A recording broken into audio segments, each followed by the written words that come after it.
জাতীয়তাবাদী ছাত্র দলের বিপক্ষে মব তৈরি করেছে এবং অত্যন্ত দুর্ভাগ্যজনক সেটি হচ্ছে আমাদের দলের ভারপ্রাপ্ত চেয়ারম্যান জনাব তারেক রহমানের নামে তারা বিভিন্ন প্রোপাগান্ডা করেছে। আপনারা জানেন যে গত এক সপ্তাহের মধ্যে বাংলাদেশে আরো কয়েকটি হত্যাকাণ্ড হয়েছে। বিশেষ করে খুলনাতে যুবদলের আমাদের একজন সহযোদ্ধাকে গুলি করে হত্যা করেছে এবং তার মৃত্যু নিশ্চিত করতে তার রগ কেটে দেওয়া হয়েছিল। এবং তারও 2 দিন পূর্বে আপনারা দেখেছেন কুমিল্লাতে একই পরিবারের 3 জনকে মব তৈরি করে হত্যাকাণ্ডের শিকার হতে হয়েছে। এবং চাঁদপুরেও আমরা দেখেছি খুতবারত অবস্থায় একজন মুয়াজ্জিনকে তারা হত্যার অপচেষ্টা করেছিল। কিন্তু আপনি দেখবেন এই 4টি হত্যাকাণ্ড হয়েছে গত এক সপ্তাহে, কিন্তু 4টি হত্যাকাণ্ড নিয়ে কোনো শিক্ষার্থীদেরকে তারা বিভ্রান্ত করে নাই। শুধুমাত্র চকবাজারের হত্যাকাণ্ড নিয়ে তারা গোপন তৎপরতার মাধ্যমে গুপ্ত সংগঠন ছাত্র শিবিরের বিভিন্ন বট আইডি থেকে তারা বিভিন্ন প্রোপাগান্ডা করে বাংলাদেশের সাধারণ শিক্ষার্থীদেরকে বিভ্রান্ত করার অপচেষ্টা করছে। সুতরাং তারই প্রতিবাদ এবং শিক্ষা প্রতিষ্ঠানের স্বাভাবিক শিক্ষার পরিবেশ নিশ্চিত এবং আইন শৃঙ্খলার পরিস্থিতি উন্নতির জন্য আজকে আমাদের নয়াপল্টন থেকে প্রেস ক্লাব হয়ে ঢাকা বিশ্ববিদ্যালয় হয়ে আমরা শাহবাগ অভিমুখে আমরা বিক্ষোভ মিছিল এবং সমাবেশ করব। আপনি জানেন যে গত 1 বছরে কয়েকটি হত্যাকাণ্ড হয়েছে। বিশেষ করে ঢাকা বিশ্ববিদ্যালয়ে মানসিক ভারসাম্যহীন একজন ব্যক্তিকে ঢাকা বিশ্ববিদ্যালয়ের শিক্ষার্থীরা পিটিয়ে হত্যা করেছে। তার দায়িত্ব তো ঢাকা বিশ্ববিদ্যালয়ের মাননীয় উপাচার্য মাননীয় প্রক্টরকে নিতে হয়নি।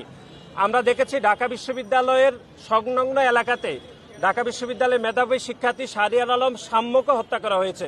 তার দায়িত্ব তো ঢাকা বিশ্ববিদ্যালয়ের মাননীয় প্রক্টর মাননীয় উপাচার্য নেয়নি। এবং আপনি দেখেছেন যে বেসরকারি বিশ্ববিদ্যালয়ের শিক্ষার্থী পারভেজকেও বৈষম্যবিরোধী ছাত্র আন্দোলনের কয়েকজন সন্ত্রাসী প্রকাশ্যে কুপিয়ে হত্যা করেছে। তার দায়িত্ব কিন্তু বৈষম্যবিরোধী ছাত্র আন্দোলনের নেতৃবৃন্দ নেয়নি। সুতরাং কোনো হত্যাকাণ্ডের দায়িত্ব যেহেতু কোনো শীর্ষ নেতাকে শীর্ষ অভিভাবককে নিতে হয়নি, কিন্তু আমরা দেখেছি চকবাজারের যে হত্যাকাণ্ড হয়েছে সে হত্যাকাণ্ডের দায়িত্ব রাজনৈতিক উদ্দেশ্য প্রণোদিতভাবে আমাদের দলের ভারপ্রাপ্ত চেয়ারম্যানকে অনিচ্ছাকৃতভাবে এবং রাজনৈতিক উদ্দেশ্য হাসিলের জন্য ওনাকে টেনে নেওয়া হয়েছে। আমরা মনে করছি যে গণপ্রজাতন্ত্রী বাংলাদেশ সরকারের প্রধান উপদেষ্টা সহিত আমাদের দলের ভারপ্রাপ্ত চেয়ারম্যান জনাব তারেক রহমানের যে একটি ঐতিহাসিক বৈঠকের পরে বাংলাদেশের রাজনৈতিক পরিস্থিতি যখনই একটি সুবাতাস বইছে এবং বাংলাদেশের মানুষের অভিভাবক হিসাবে বাংলাদেশ জাতীয়তাবাদী দলের ভারপ্রাপ্ত চেয়ারম্যান জনাব তারেক রহমান যখন অত্যন্ত আস্থাশীল জায়গায় রয়েছে, ঠিক তখনই গোপন সংগঠনের সন্ত্রাসীরা এবং বিশেষ করে জামাতের কিছু নেতাকর্মীরা আমাদের দলের ভারপ্রাপ্ত চেয়ারম্যানের প্রতি ঈর্ষান্বিত হয়ে তারা বিভিন্ন প্রোপাগান্ডা করছে এবং বাংলাদেশের সাধারণ শিক্ষার্থীদেরকে তারা বিভ্রান্ত করে বিভিন্ন স্লোগান দিচ্ছে।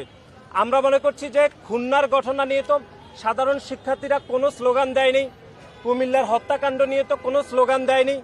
আমরা চাঁদপুরে যেরকম একদম নৃশংস ঘটনা ঘটেছে, ইমামকে কুপিয়ে হত্যার চেষ্টা করা হয়েছিল, সেখানেও তো কথিত সাধারণ শিক্ষার্থীরা কোনো ধরনের স্লোগান দেয়নি। সুতরাং চকবাজারের ঘটনায় স্লোগান দেওয়ার উদ্দেশ্যই হলো রাজনৈতিক উদ্দেশ্য হাসিল এবং এটি গোপন সংগঠনের নেতাকর্মীরা বাংলাদেশের সাধারণ শিক্ষার্থীদেরকে মব তৈরি করে বিভ্রান্ত করার অপচেষ্টা করছে। তারই প্রতিবাদে আজকে আমাদের এই শান্তিপূর্ণ বিক্ষোভ মিছিল এবং সমাবেশ অনুষ্ঠিত হবে। আমরা মনে করি এর মাধ্যমে আমরা আমাদের অবস্থান পরিষ্কার করতে চাই, কিন্তু এর মাধ্যমে কোনো ধরনের বিশৃঙ্খলা আমরা তৈরি করতে চাই না। যারা বিশৃঙ্খলা তৈরি করতে চায় তাদের উদ্দেশ্যে আমরা শান্তিপূর্ণ বিক্ষোভ সমাবেশ থেকে বার্তা দিতে চাই যে বাংলাদেশের সাধারণ শিক্ষার্থীদেরকে কথিত সাধারণ শিক্ষার্থী বলে আপনারা কোনোভাবে বিভ্রান্ত করার অপচেষ্টা করবেন না।